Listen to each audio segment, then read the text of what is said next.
Paper leak का मामला बहुत ही सेंसिटिव है और बहुत ही दुखद है। सुप्रीम कोर्ट ने कहा है कि पिछले 10 वर्षों में, जब से मोदी जी हैं, उसके पहले की छोड़िए, पिछले 10 वर्षों में, 10-12 वर्ष से हैं मोदी जी, करीब 25 बार अच्छे एग्जाम्स के पेपर लीक हुए हैं। करीब 5.5 करोड़ छात्र इससे प्रभावित हुए हैं।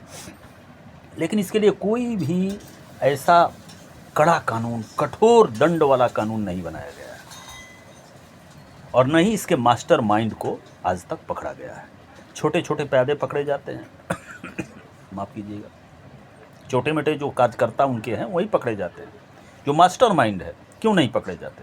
और इसके लिए कठोर कानून क्यों नहीं बनाए जाते कि उनकी संपत्ति को, जो पेपर लीक में पकड़ाएगा उसकी संपत्ति को जब्त किया जाएगा, उसको तड़ीपार किया जाएगा देश से, या उसको सज़ा दी जाएगी, या उसको सारा संपत्ति जब्त किया जाएगा? क्यों ऐसा नहीं किया जाता? उसको फांसी की सज़ा दी जाएगी, उसको आजीवन कारावास दिया जाएगा, उसके रिश्तेदारों की संपत्ति जब्त होगी। ऐसा क्यों कानून नहीं बनता?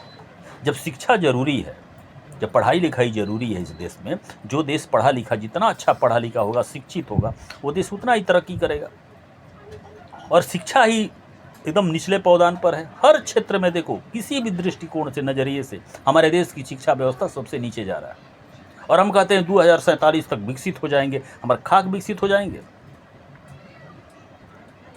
शिक्षा में खर्च कितना सरकार कर रही है, और खर्च भी कर रही है तो सब घोटाले में चला जाता है।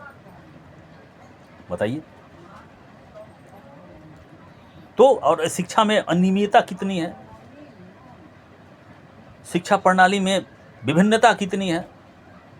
किसी के लिए कोई शिक्षा, किसी के लिए कोई शिक्षा पद्धति, एनसीईआरटी, सीबीएसई, आईसीएस, कौन कौन पता नहीं, राज्यों का अलग अलग, सबको एक क्यों नहीं किया जाता? और सबसे ज़रूरी है पेपर लीक।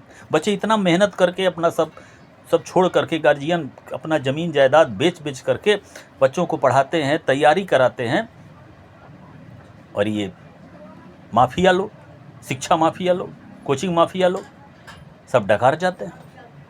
और अच्छे डॉक्टर भी नहीं मिल पाते, क्योंकि वो तो पेपर लीक करके पास हो जाते हैं। तो क्या डॉक्टरी करेंगे, क्या बड़े बड़े अफसर बनेंगे, क्या काम करेंगे?